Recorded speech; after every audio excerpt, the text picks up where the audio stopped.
Okay, everyone, welcome to our conference. I'm Cliff Smith, the Washington Project Director of the Middle East Forum. I hope you're all enjoying yourself. And for several years now, the Middle East Forum has been very concerned about the direction Turkey has been going and America's relationship with Turkey.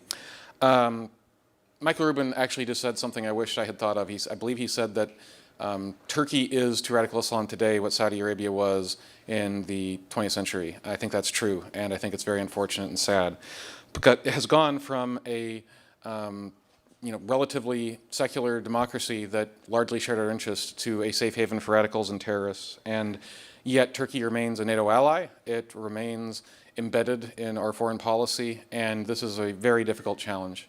To help deal with that challenge over the last couple of years, I've been working very closely with a number of groups to try to blunt Turkey's negative impact on U.S. foreign policy, that of our allies, and to try to mitigate the damage and hopefully pave the way for a better future over the long term.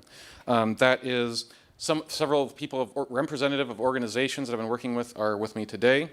Aram Hamparian of the Armenian National Committee of America, Samir Kalra of the Hindu American Foundation, Ghazal from In Defense of Christians, and Endy Zemenides from the American Hellenic Leadership Council. Each group has its own concerns with Turkey, and each has worked to try to minimize the damage and prepare for a better future. So we're going to expand on this for this session and discuss our work on the issue and the wider issue of what's going on in Turkey, what it means for the U.S., our allies, our interests, our values. And so glad to be here to discuss that with you all. I'll start with a real simple question. The elephant in the room. Turkey just had an election a couple of days ago. Already there's a lot we know and a lot we don't. What does it mean for the future of Turkey, Turkey-U.S. relations? Let's start with Endy. It was the worst possible result, not because Erdoğan himself won, but look at the underperformance, or actually the overperformance of where they were polling of all the nationalists.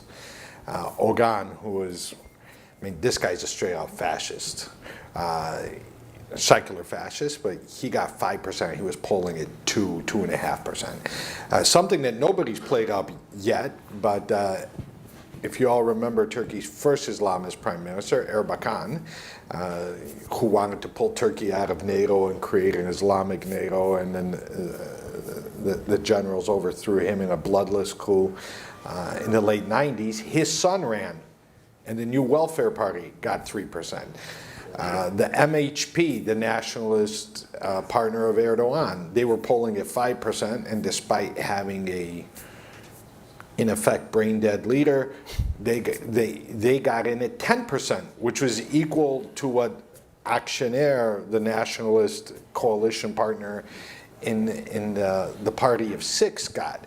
So if you put on top of Akşener's 10%, the mayor of Ankara, Yavaş, who also has some nationalist followers, you're looking at a Turkey that's 75% nationalist, about 65% anti-Western nationalism.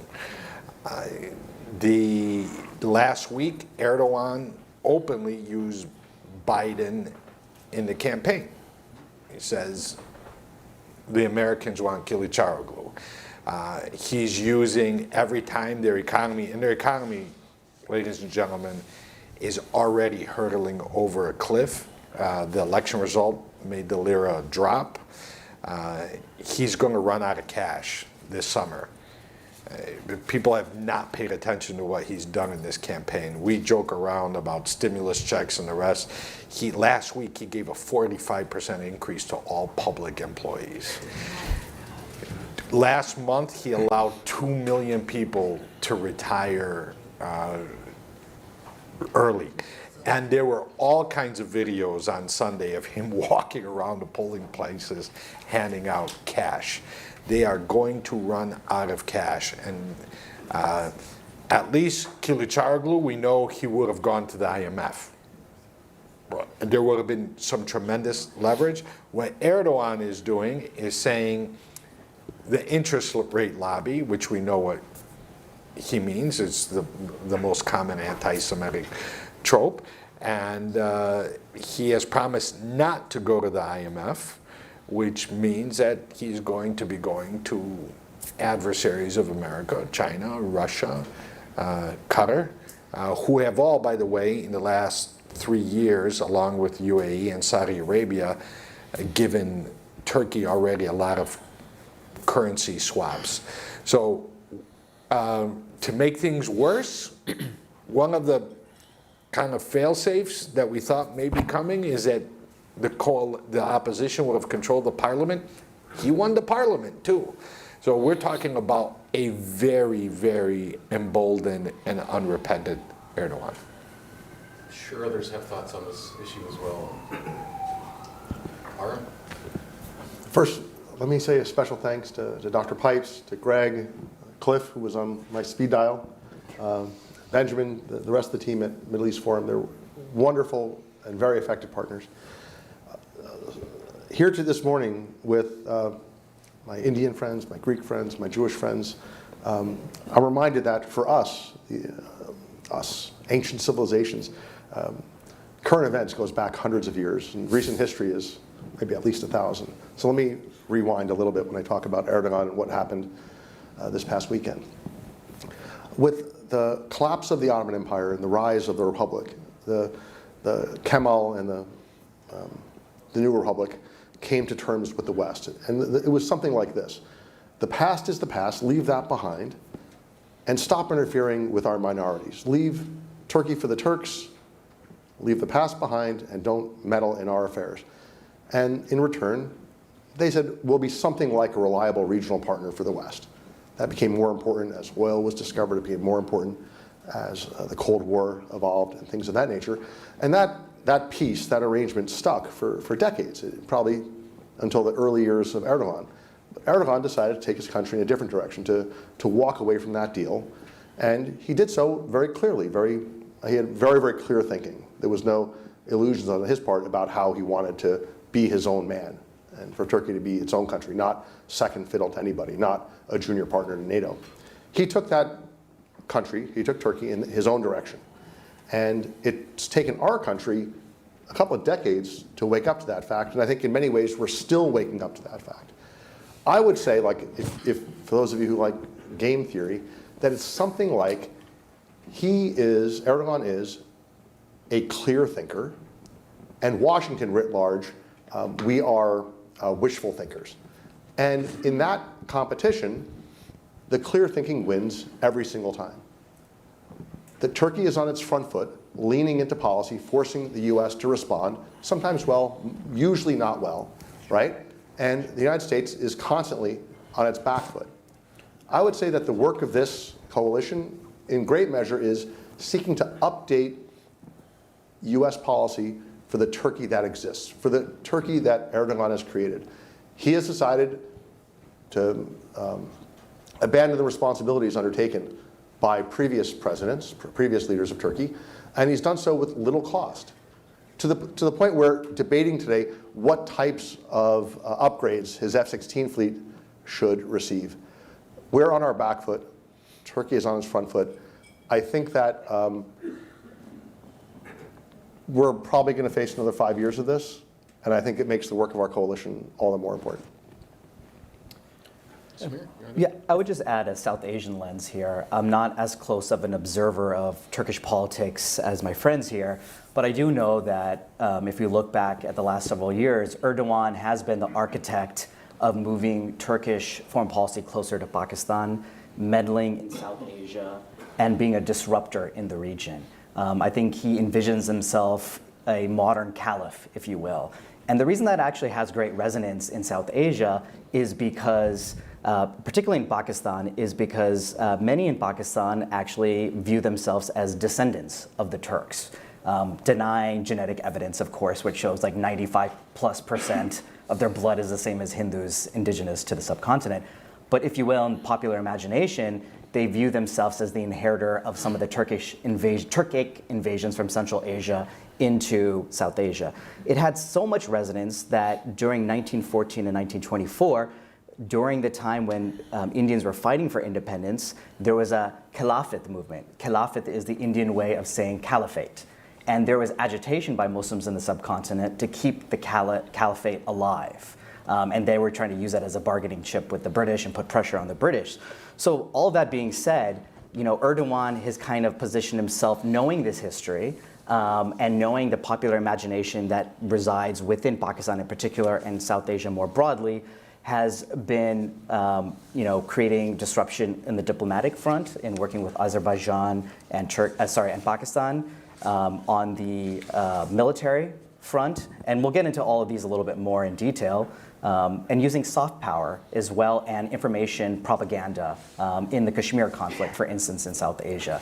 So a continuation of Erdogan and those policies will only see things deteriorate further in Kashmir and South Asia, and thankfully the government currently in India has taken a much stronger stand against both Turkey and as well as some of this alliance between Pakistan and Turkey, but we can expect to see this only increase with Erdogan continuing in power. And a very quick final point about the election that Endy discussed just a moment ago. If you really look at it clearly, as we just heard the dichotomy between the clear thinkers and the wishful thinkers. If you look at this election clearly, really what it amounted to was democratic window dressing. Had the opposition been successful, we have to ask ourselves, how much would the face of Turkey have changed from what we've witnessed the course of Erdogan having taken the country over the last 20 plus years. Over the last 20 years, there's been a whole generation of young Turks, not to misuse the term, but of a young generation of Turks who were socialized, educated, and raised in Erdogan's Turkey. He changed the face of the Turkish country, the Turkish culture, political culture, I should say. That is not to say that individual Turks reflect that, but the current has gone that way, almost to, and I'll say almost, an irreparable state. Had the opposition have won, that would have been 5 years. It wouldn't have been much more than that, because, of course, the opposition candidate was up there in age, and Erdogan may not himself would have followed him, but certainly someone who was, let's say, a student of the Erdogan ideology, the AKP ideology, would have continued the same policies both domestically and regionally. And as we just heard from our friend Samir, the regional implications are incredibly concerning for minorities, for intellectual opposition, for religious minorities, and for those who wish to defend against and resist Turkish hegemony in the region. And I look forward to speaking more on that particular point in future interventions. A sub-issue that, real quickly, let's try to not take this long on this, that I think we should address is, I can't remember who it was, but there was a Turkey watcher that said, we know the election won't be free and fair. The question is how unfree and how unfair. And with the fact that there is a runoff, I don't expect a different result, but we are seeing things like, for example, they're even trying to disadvantage diaspora American Turks in the U.S. because they voted for the opposition by only giving them 2 days to vote, while in countries that supported Erdogan, they're giving 5 days. I mean, yeah, you don't get much more blatant than that. How do people think America should respond to things like this? Anyone want to take that? Well, when you let Elon Musk ban Michael Rubin from Twitter, you're not responding. So let's forget about what we're doing in Turkey. We're not even letting dissenting voices in America speak.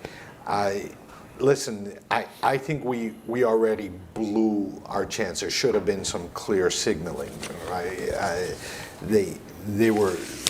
Everybody was studiously avoiding taking a position in the Turkish election. There was all kinds of, there was some clear signaling. There were 2 Summit for Democracies during the Biden administration. Turkey got invited to neither. But that message is not getting across in Turkey. He controls every medium. And when he could get down to get Elon Musk to make sure that people were not even tweeting about it. He controls every newspaper. He controls. The most hilarious point of the campaign, one of the small parties did a press conference, and state TV thought that they were going to get out and say, we're endorsing Erdogan. And they got up to say, no, we're just staying independent. And in the middle of the conversation, the screen goes black. That shows you what kind of control. So fair was out, free is debatable. We're seeing results trickle in. Towns that had 249 residents all of a sudden have 274 votes. In the earthquake-stricken areas, certain demographics were brought in freely. Kurdish buses were kept out. I'm not sure, though, I'll be honest, I'm not sure that would change the result. I don't think it would have changed the result. Because when you look at the parliamentary and when you look at what I started with, the nationalists way over polling, the real lesson in Turkey, if you asked me last week, I would have told you this, it's going to be it's the economy stupid election in Turkey. It's so bad. It's so bad. If it wasn't for the earthquakes, they were on the verge of bread riots at that point. Their official inflation is 40-something%. Think about what inflation is having as an effect in American politics and European politics, and now think that they had reached officially 80%. The World Bank thinks their inflation had gotten up to 150%. The lesson here is nationalism beat economy. I don't know that it could be any more, making it any more fair. I will say this, Kılıçdaroğlu, I do a lot of campaigning. There should be campaign class about how incompetent of a leader of the opposition. It turns out that Actionaire was absolutely right to say, I don't want this guy to be the leader of the opposition. The only real post-mortem, would Imamoglu have done better? Would Yavaş have done better? I don't think we're going to see anything different in the second round. Let's move on to another topic unless someone has something they really want to say on that. Well, let me just jump in real quick, Cliff. Turkey has the reputation in the city among policymakers of a country that shouldn't be crossed, right? That their sensitivities need to be respected, give them a wide berth. It's actually a very nice place to be if you're an authoritarian state, and in terms of how they're treated in Washington. That's a conventional wisdom. It's not articulated as much anymore because it's kind of embarrassing to be seen as a defender of Erdogan. But the deeper you go into the state, into defense and our diplomatic corps, that still very much exists. Don't antagonize Turkey. So even if they fix an election, even if they do all these things wrong, they get a free pass, a blank check. The two times that I'm sure there are other examples, but two examples of when that proposition was tested, right? Where you can actually say, is that a true proposition or a false proposition? One example was when Erdogan imprisoned Pastor Brunson. He was a Presbyterian minister from North Carolina.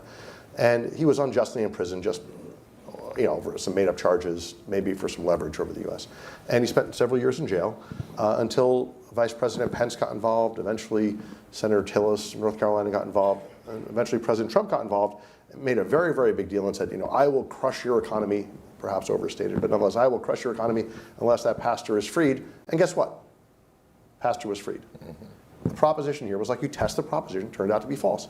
Another, which took us the better part of a century, was to get America finally on the right side of the genocide issue, right? The thought was something like, if America speaks truthfully about the genocide, it'll lead to Turkey leaving NATO or some doomsday scenario. And again, the United States did speak honestly about a known case of genocide, and Turkey, complained, and then moved on.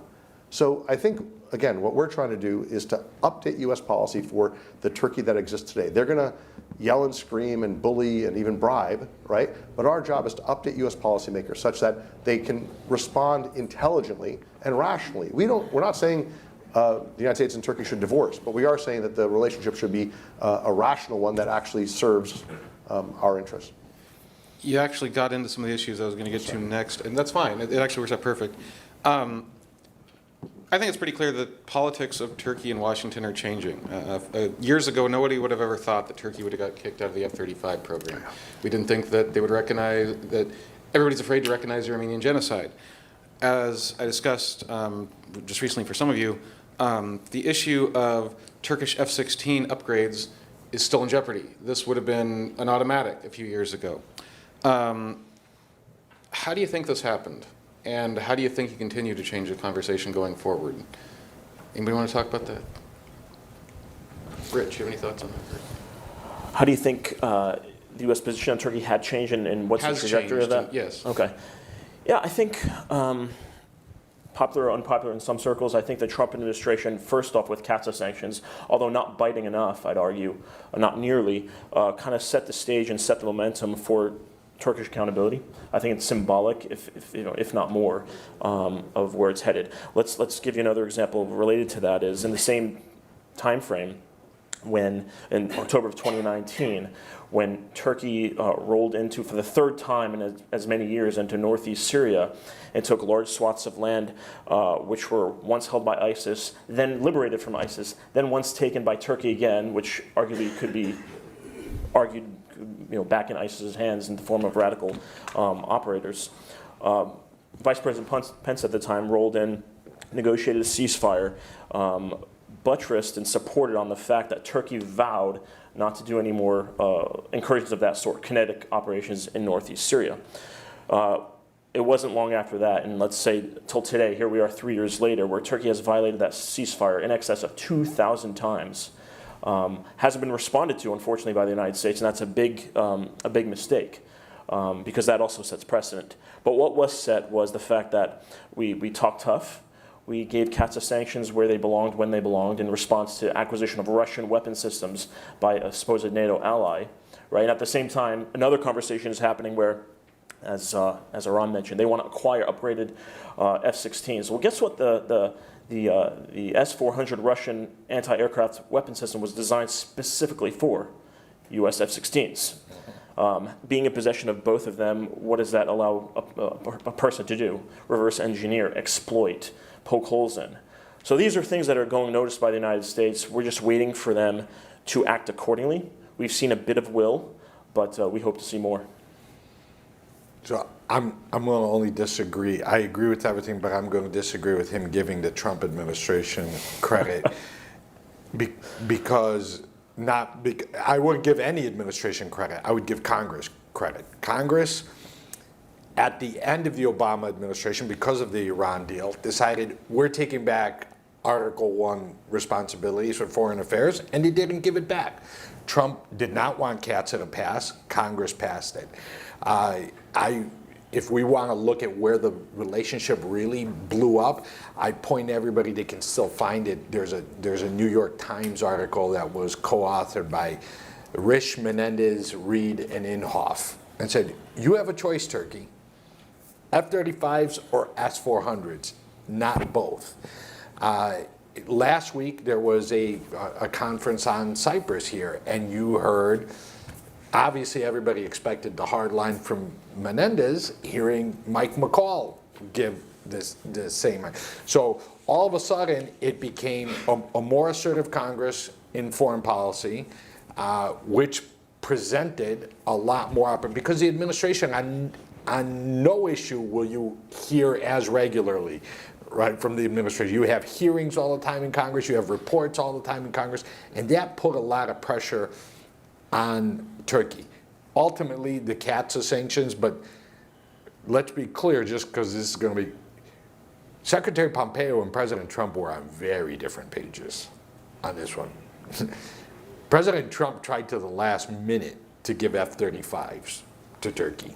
He brought in a special, when Erdogan last came to the United States, to Washington, he brought in Risch and Cruz. He had Lindsey Graham trying to flip Jim Risch. And to Senator Risch's credit, he did not flip.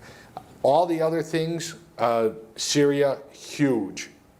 I mean, they asked, and this goes back as far as the Obama administration. The Obama administration told Turkey, be our troops on the ground, against ISIS.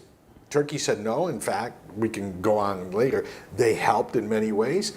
So the U.S. turned to the Kurds, and Turkey's bombing the Kurds. The last time they used F-16s against Kurds just a few months ago, you saw the U.S. response. You're weakening the anti-ISIS coalition.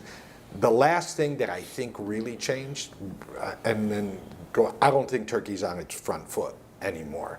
I think they're reactive, and this is why they're more angry than ever. I'm sure you heard about it last night with Congressman Pappas.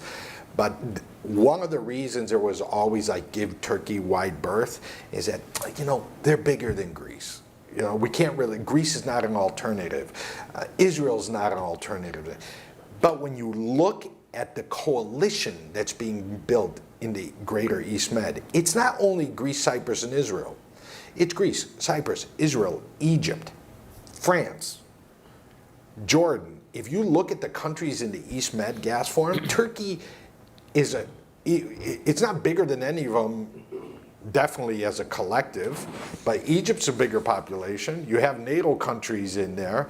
And if you look at Council on Foreign Relations last report, and that was 2019, Stephen Cook, who 10 years earlier had been cheerleading for all the hard assets Turkey brings to the table, says, no, we have alternatives. You can use Suda Bay. You can use, and this was before the Ukraine, you can use Romanian airfields.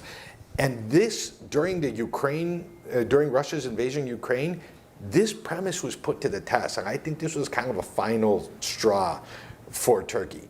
Turkey closed the Dardanelles. Why did they do that? Because they wanted to have the final word on the say. They wanted to tell us how we were going to arm Ukraine. And Greece said, it's all right. We're building up this new base in Alexandroupolis. And now Americans and Europeans are landing weapons in northern Greece, are being trucked through Bulgaria and Romania. And if you look at Turkey's reaction to that, most of Turkey's vile rhetoric against Greece, President Erdoğan said, Greece is a stuntman in somebody else's show. They hate Greece because, at this point, the Erdoğan government hates Greece because they think that Greece is a pawn in America's game against Turkey, right? So Turkey is realizing that the train may be leaving the station.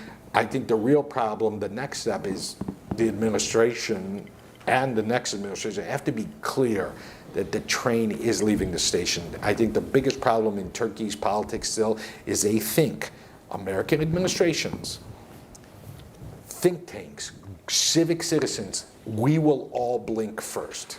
They think we will all blink first. They got to realize there's no more blinking in the U.S. There's so many directions we could go with all that. Let me go to something. You mentioned the coalition that is building up against Turkey in the region. However, there is... I wouldn't call it against Turkey, but well, we do. Turkey skeptical, whatever you want to call it. A coalition working around them. Turkey's also... Can I just say, I see it as an energy, something that started as an energy coalition. It started the same way the European Union started, which started coal and steel. This is started because of gas. But if we remember what the early European and NATO model was, what was it? Why did we have NATO? To keep Russia out, to keep Germany down, and keep the Americans in. I think it's kind of the same thing. Keep Erdogan's revisionism down, keep Russia and China out, and keep the Americans in. Turkey also recently signed the Baku Declaration with Pakistan and Azerbaijan after war in Armenia, which is in a sense still going on. I mean, definitely still going on. And that involves very different parts of the world with different interests, but they are coalescing together. Samir, in particular, why don't you speak to that a little bit? What do you think are the implications for the U.S. and its allies? Sure. So just really briefly, through that declaration, they basically supported each other's ambitions, expansionist ambitions. So Pakistan and Azerbaijan agreed to support Turkey over Cyprus, claims on Cyprus. Azerbaijan and Turkey agreed to support Pakistan over Kashmir. And then, obviously, we've seen that in action, basically. We've seen Pakistani actual weapons coming into the Nagorno-Karabakh conflict. And then it's going the other way too. There's been combat drones that have been sent to Pakistan. There are deals there. I think there was just a deal for naval ships to be provided to Pakistan as well. And so we've seen a real coalescing of these groups on the diplomatic front to support each other in the international sphere. And I think it's also, it's going much further than that in terms of what we see military cooperation and collaboration. I think between 2016 and 2019 alone, I think Turkey had provided $112 million to Pakistan in military equipment. That is expected to rise to $3 billion once a lot of these deals actually go through. So there's a convergence of interests here. And I think if you look at Turkey, they are viewing themselves almost as a new Saudi Arabia in terms of how they view their expansionist rule across the world, right? There's the more near-term issues that are happening in the Middle East and in the Caucasus and those areas, but they were involved in Afghanistan, but the vacuum there, they've been trying to insert themselves there. Obviously Pakistan and then in Kashmir. So I think this is a trend that we're going to continue to see, and I believe there was an Istanbul declaration that came after the Baku declaration that kind of reiterated also these common interests between these three countries. Sure. Our communities are neighbors across the country, Armenians and Jews and Christians with roots in the Middle East, Indian Americans. I mean, we're all neighbors, and it's really a wonderful thing over these last several years. And I give Cliff the lion's share of the credit for this is an opportunity for us to work not just as friends, but also as partners. And that's a very, very good thing. When I think about Pakistan, I see a lot of similarities with Turkey, which was, if 20 or 30 years ago, 40 years ago, you could make all these arguments about why we should defer, why should we be sensitive to their irrational sensitivities. Those things kind of made sense. But they don't really make sense anymore. And yet, U.S. policy, especially in the executive branch, lags. There's like a decades-long lag in terms of people at the State Department who may have joined at 25 in an era when deference to Pakistan was kind of the rule. That was the conventional wisdom. That's just how we do things here, right? By the time they're 45 and 55 in some senior decision-making capacity, they kind of like haven't really caught up yet. And it's a generational thing, and it's something that we need to work on. And I think Congress, as Endy said, is the vehicle to do that. Also, I think that the prospect for updating U.S. policy in Pakistan is actually pretty strong. I think Pakistan has chosen its partners in Afghanistan, and that's the Taliban. I think that speaks volumes. I think the Hindu community, Americans with roots in India, the community is just growing by every metric, and the Hindu American Foundation deserves great credit for your leadership in making that happen. So you have a stronger community. You have Pakistan's stock dropping in the city. I think I see their advocacy kind of confused. I don't think they're nearly as coherent as they were even just a few years ago. And I look at three markers, and I know Haf has looked at these as well. They still remain, I think, legally eligible for military aid. I think they don't get much, but they're still legally eligible. Why is that?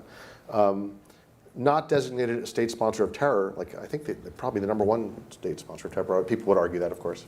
Everyone's got their favorite number. I don't want to get involved in competitions, but Pakistan's top 5 easily. And third, I think the most interesting is still a major non-NATO ally. So, the question that gets, I think, asked at the State Department behind closed doors is something like, can we risk upsetting Pakistan? That might be a question that gets asked. And the answer is almost always no. Because if there's even a small risk, why do it, right? If we can just have another question asked, if the question asked about Pakistan is, does Pakistan still deserve to be a major non-NATO ally, right? If that question is asked, things will move in the right direction.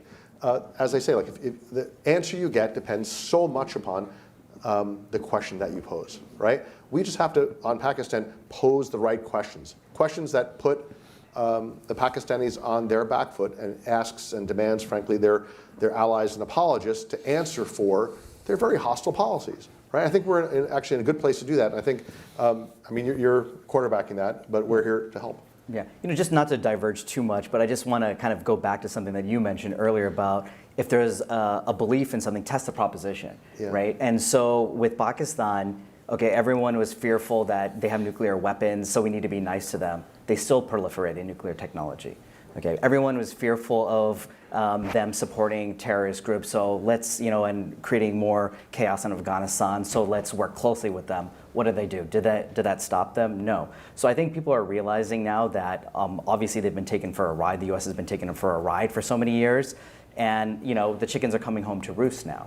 The other thing is that there are actually divisions in the military in Pakistan, which was never seen before.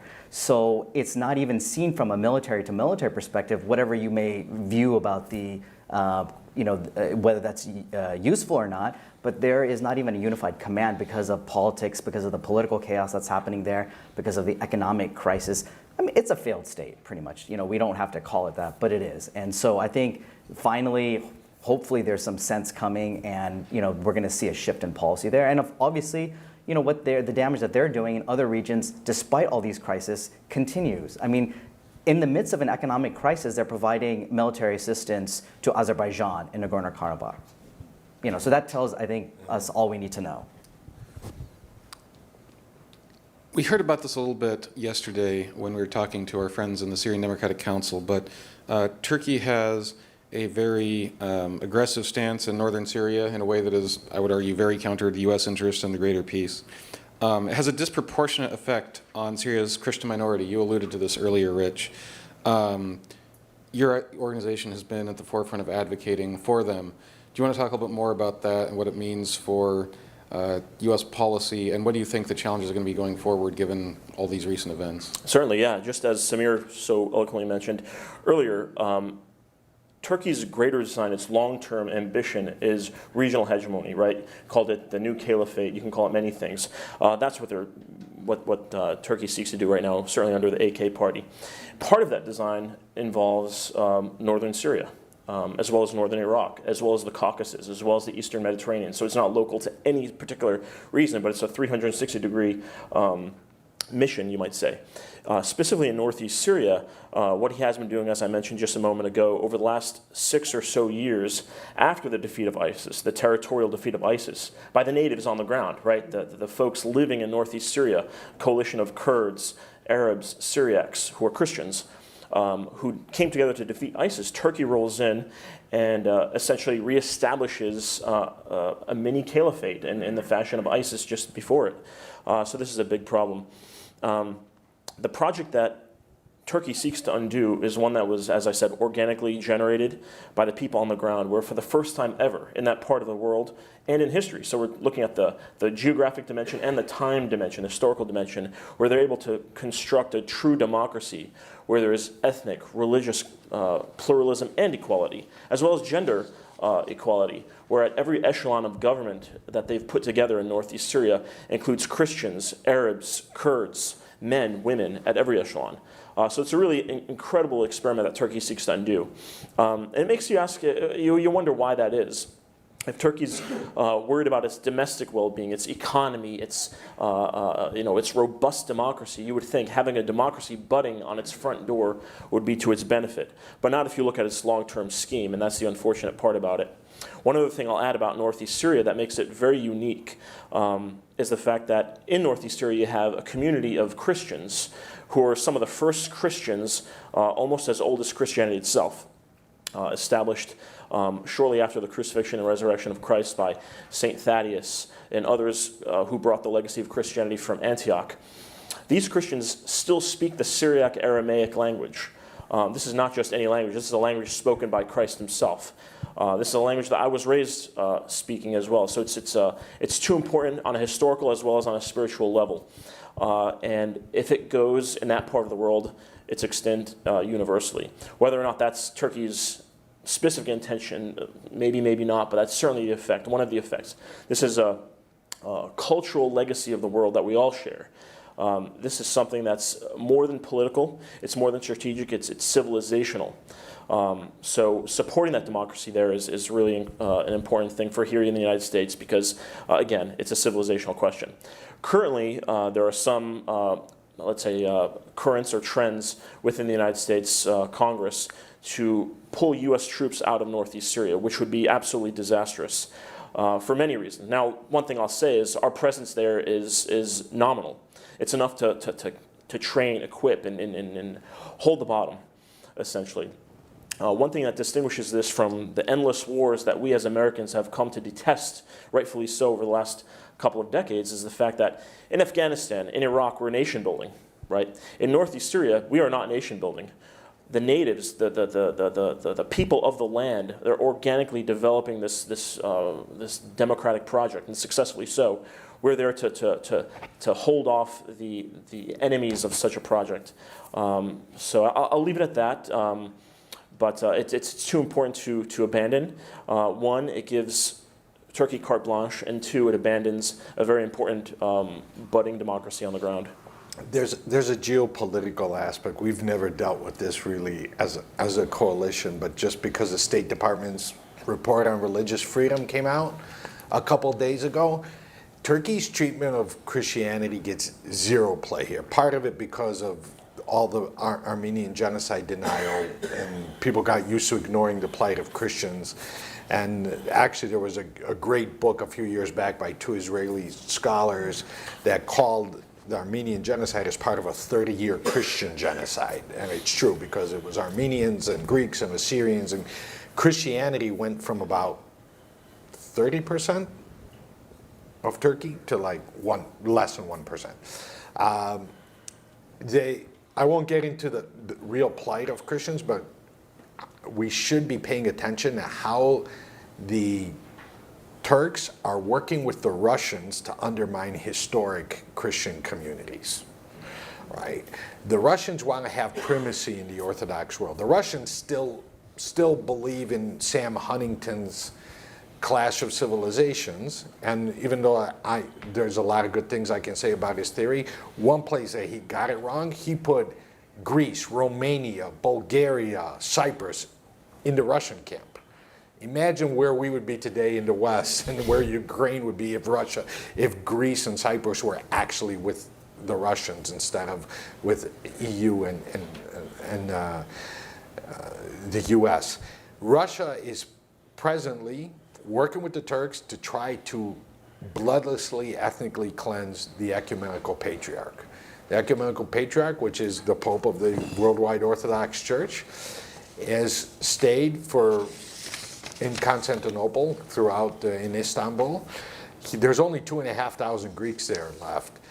The Russians want him to go down, because at that point they're going to say, no, we have primacy in the Orthodox world. There is a Greek Orthodox Patriarch in Alexandria who basically covers all of Africa. The Russians are presently funding churches to challenge him. If you look at one of the real divides in the Orthodox world, the Greek Orthodox and the Ecumenical Patriarch recognize the autocephaly of the Ukrainian Orthodox Church, and it has been open season by the Russians on the Greek Orthodox world since then.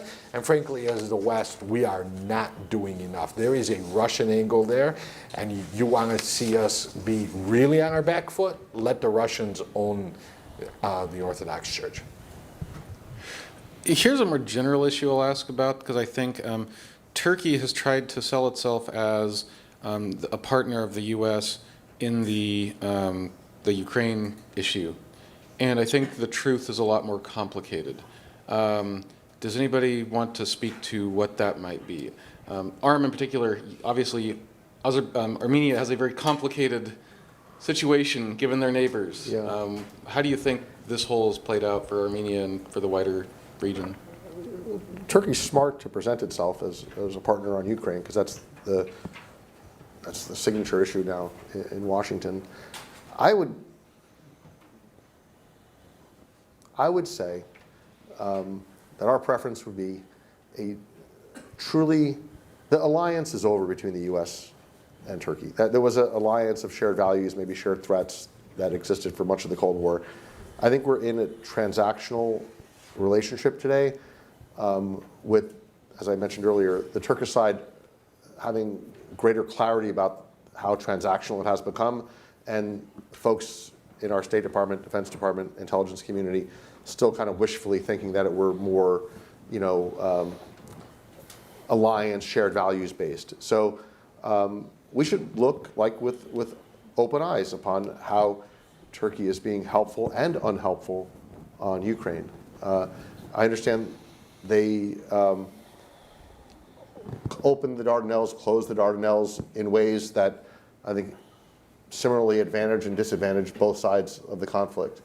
I think a sober review of it would be like they're playing both sides and they're not being very good friends. They're certainly less friendly than any other NATO ally. So I would say, let us treat our Turkish counterparts with every ounce of deference that they treat us. Anybody else want to speak to that? Listen, if this war is going to end, Turkey has a role to play. Turkey also has a great relationship with Ukraine, and we saw early on, because they were giving the drones, they got a bump in Washington, and then they completely lost it by not helping along with the sanctions regime. Clearly facilitating when everybody had closed off airspace to Russia, it was only to Turkey that you can get into. And now there are indications, the Kurds shot down an Iranian drone. You know what they found in it? American parts. How did the Iranians get American parts? It wasn't Greece, I can tell you that much. It wasn't Russia. All right. So, Turkey's geography has always been its advantage. It still remains an advantage, but they're not been a good ally. Looks like we got a whole lot of questions from the audience, so let's start getting to those. Okay.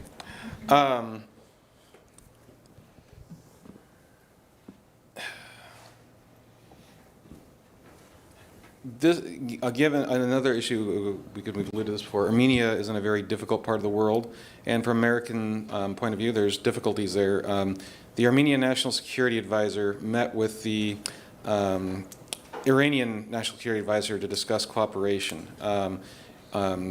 Is this a potential foresight of Armenia getting closer to Iran? Is that something we should be concerned about? Armenia is a landlocked, blockaded, genocide survivor state, 100 years out, still trying to recover from a crime that very nearly killed it and may yet prove fatal. So the challenges facing Armenia today are existential, with the threat horizon being months or years, not decades or centuries. That being said, Armenia has 4 borders.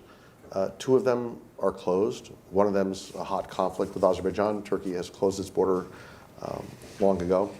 The Georgian border is unreliable because there's all sorts of politics there. And then there's a very small border in the south with Iran. Armenia doesn't have the luxury of being as selective about its international relations as, I would say, almost any country in the world.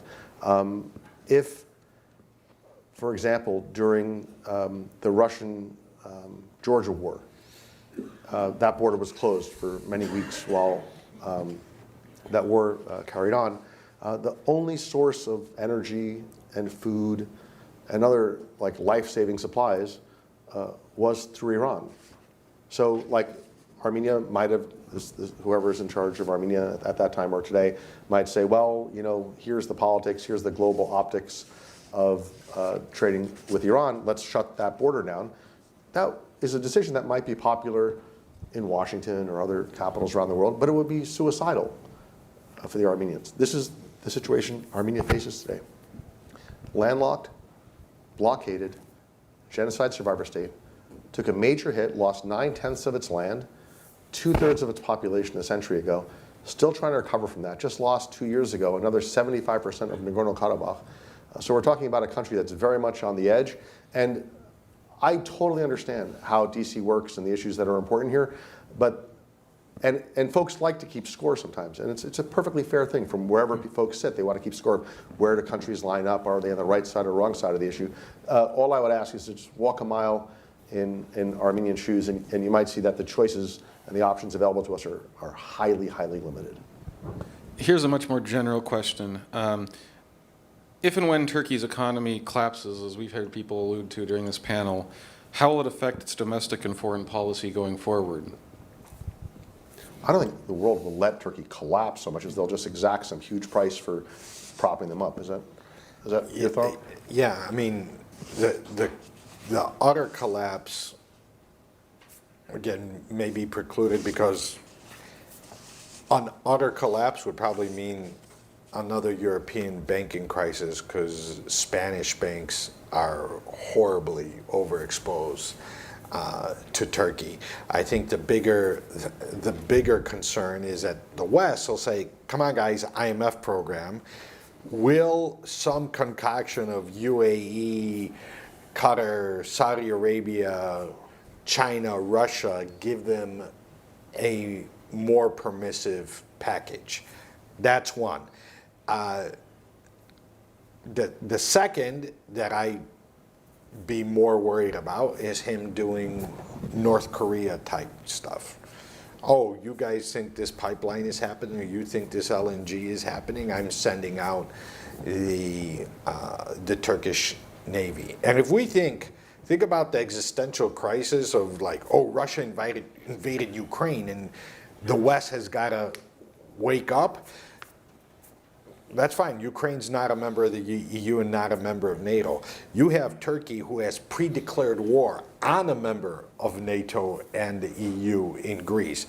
And Greece and Egypt and Israel are playing such a big role in the LNG game right now, and that's going to be a key in getting Europe, especially the Balkans, through the next winter. What if Turkey says, no, not until I get my cut? What happens if you guys think Ukraine is a big deal? How are you going to see an inter-NATO war? And this is a bad narrative that, you know, Erdogan's a guy who barks more than he bites. The people who are saying that are just not living. I know marijuana is widely legal for recreational use here. That doesn't mean people should do it before they do serious political analysis. All right? Erdogan weaponized migrants and invaded the Greek border. Erdogan sent the Turkish Navy into the Aegean. Again, we were distracted by COVID. Just because Prime Minister Mitsotakis was up for re-election and the Greek military were strong enough to hold the line doesn't mean we should think, oh, that was just a bark. Erdogan is conducting war in Syria, conducting war. We didn't even talk about Libya, right? Libya is in large part a failed state because of Turkey.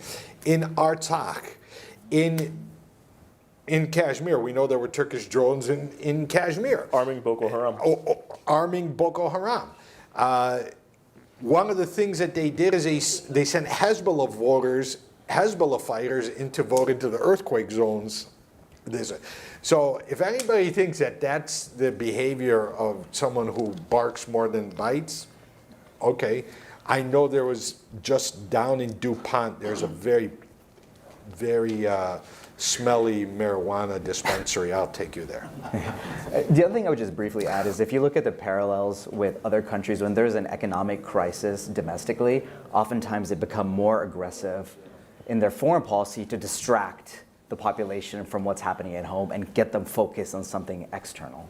So we can expect that to have little to no effect, economic crisis domestically, on the change in foreign policy.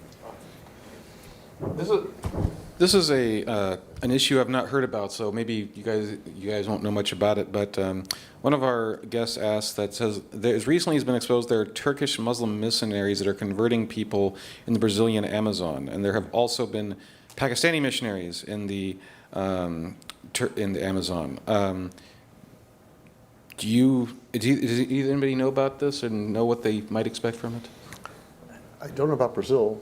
I don't know about Brazil, but this has been a tactic. I mean, listen, now even though they're not on good terms, it's when Gülen and Erdogan were in bed together, this was a very common tactic. I mean, there's 144 Turkish charter schools in the United States. I mean, like, wow. I mean, there's nothing wrong with it, but there was one point where the Turkish charter schools were applying for more work visas from abroad than Google was. Yeah. Right? Well, like, if not that far outside of DC, there's a very large mosque, which is itself a wonderful thing. But it's a Turkish-funded, government-sponsored mosque. I think it's Diyanet. Diyanet. And And, our friends at FWI have done a lot of work discussing this issue. and like just a little, I happen to have been at the Sheridan Circle the day that, or at the moment that the Erdogan's bodyguards attacked a bunch of my friends and I. And later came to learn that the prior night, a bunch of the people who had undertaken that attack, not the thugs, or the bodyguards rather, but the actual supporters who engaged in that violence, slept over the prior night at the Diyanet because they have some housing there. It's like a political shop. Yeah. And if they're doing that in DC, it doesn't surprise me they're doing it elsewhere. Several people have asked about Turkey's relationship with Israel. That has obviously gone up and down. Does anybody have thoughts on where that is going? There's two issues. There's Israel's relationship with Erdogan and Israel's relationship with Turkey. I'll speak very frankly and say, like, I think Israel has zero to no hope with Erdogan and sees Erdogan for who he is. And I think that's good. I think have still placed value on Turkey as a regional ally and is able to have the foresight to look down the road to some moment when Erdogan and that particular crowd is not running the show. So I don't think I think Israel today is skeptical of Erdogan, but not burning bridges with Turkey. Does that make sense? As far as, like, as an Armenian, I look at that and say, why hasn't Israel recognized the Armenian genocide? A genocide survivor state itself. Poll Jews around the world, 99+% would say, of course there was an Armenian genocide, right? We live in the same communities, we work in many of the same professions. There's no doubt that that's the right position to take, but somewhere in the Israeli foreign policy mind is the idea that, are we ready to burn that bridge? Are we ready to burn that bridge in a way that would be bigger than burning a bridge with Erdogan? And the answer so far has been no, so I think that's kind of where things stand. So Israel's been searching for a working relationship. They openly talk about it. They'll never be again a loving relationship, but a working relationship. But every time Israel takes a move, Turkey slaps back. Let's remember, Bibi Netanyahu apologized 10 years ago to Erdogan. Erdogan did not reciprocate. It was President Herzog and Foreign Minister Lapid did this great opening, and Erdogan did a call with Iran saying, we must team up together to make sure Israel doesn't get its way in Jerusalem. They still shelter Hamas, even though they don't do the photos about it.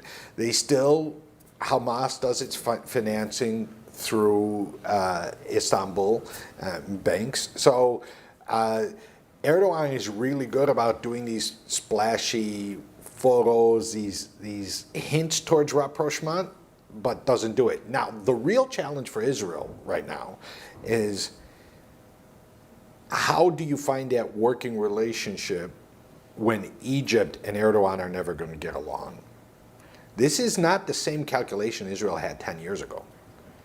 This is a very hard calculation for Israel. Do you sacrifice your relationship with Greece and Cyprus, who have in effect become your veto in the EU?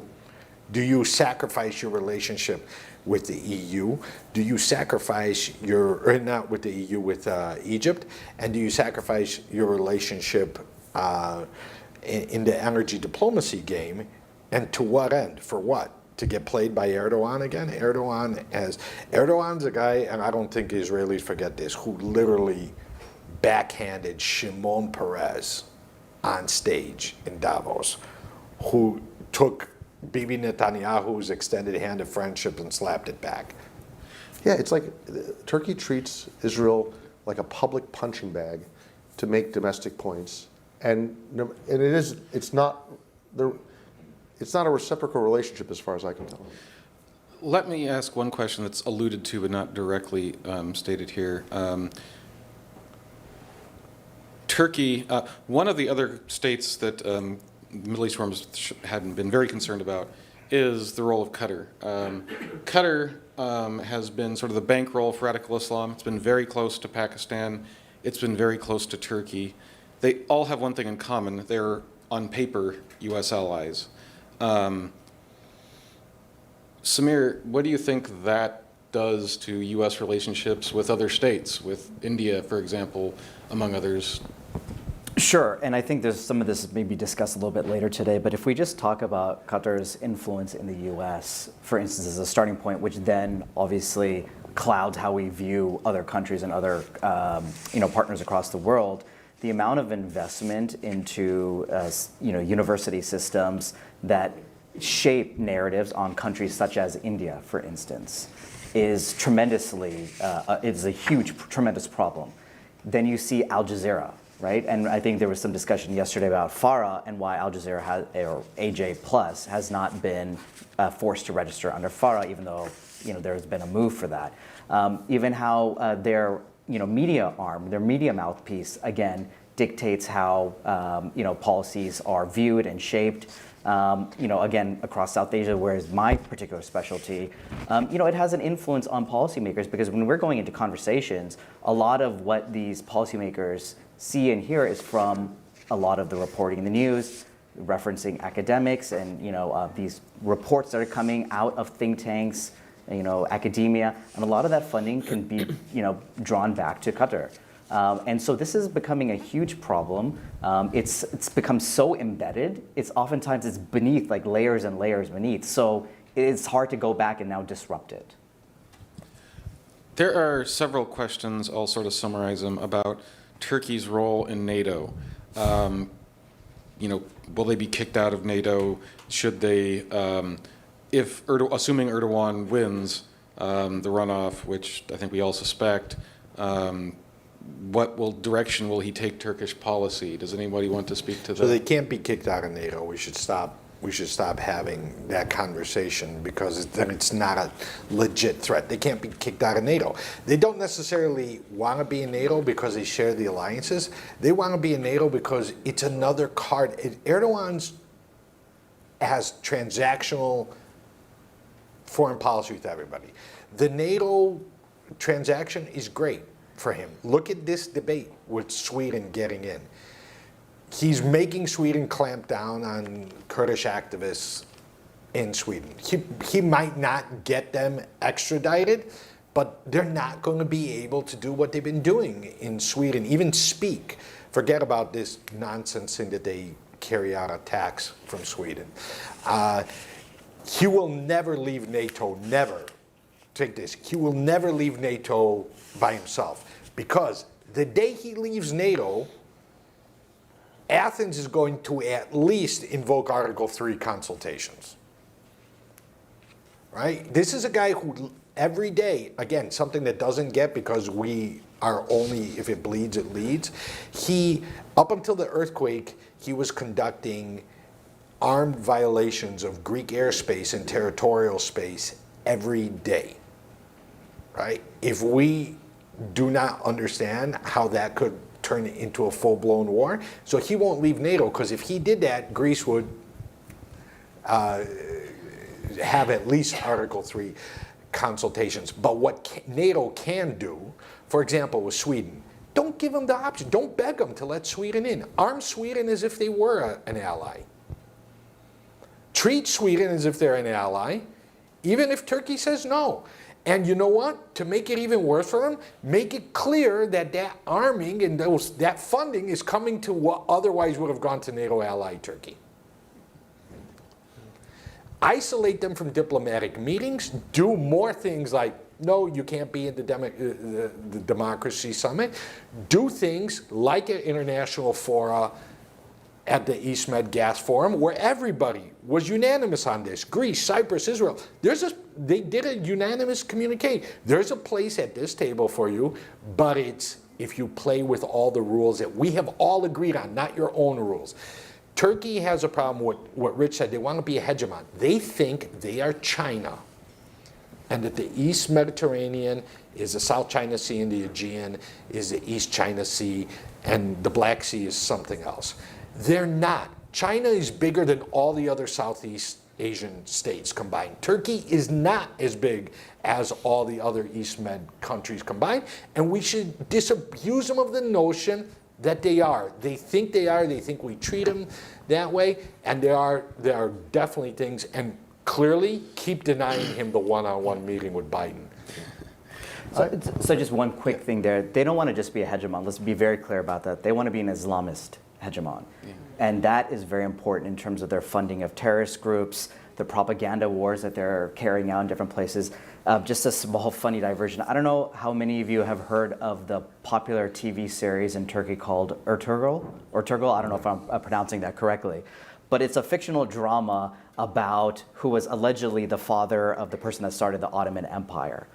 And if you see the propaganda actually in that serial, how it kind of talks about spreading expansionism, Islam expansionism, kind of suppression of minorities, it is very ingrained in the popular culture there. So we're seeing it through obviously policies, but this is the cultural, this is what's happening in pop culture also in Turkey. And this is what is affecting, so I think Erdogan, doesn't matter if Erdogan is there or not, and I think this was talked about a little bit earlier, this is the polity's view now on Turkey's role. And that is not going to change for the foreseeable future. Another funny thing, going back to Pakistan, I'll be very brief here, is that they had a Pakistan Day parade. This is just this March, celebrating the creation of Pakistan. This fictional character, this fictional drama had a whole contingent in the parade, the Ertugrul. So this is having an impact, not just in terms of, influencing domestically how Turks view their role in the world. This is influencing other countries as well, and they're taking on this mentality as their own. I mean, it says something else about Pakistan, that they have to export fictional drama heroes as part of their, their identity. But that's a whole other issue. But this is the Turkic view. This is the Turkic view through history. This is the Turkic view now as well. We've only got a couple minutes left, so quickly.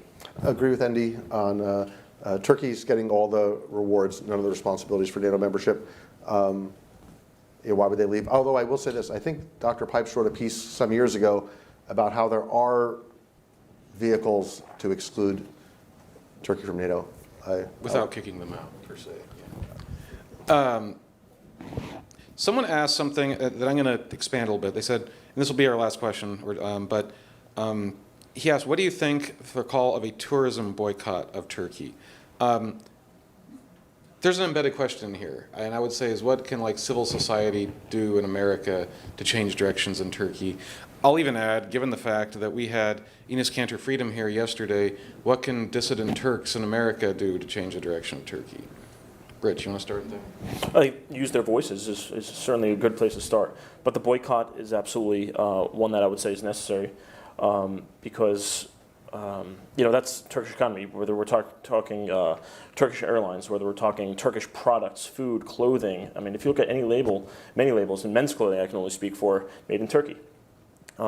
We talked about their economy and the importance of the economy to their domestic stability, and the domestic stability will inform and enable or exclude their expansionism intentions. So, I mean, it's small, but if your question is on the personal level, the individual level, what can folks do, what can civil society do, Turkish expats in the United States, this is, the best ways to do it. Now, if you want to talk about advocacy, you mentioned Enes Freedom yesterday.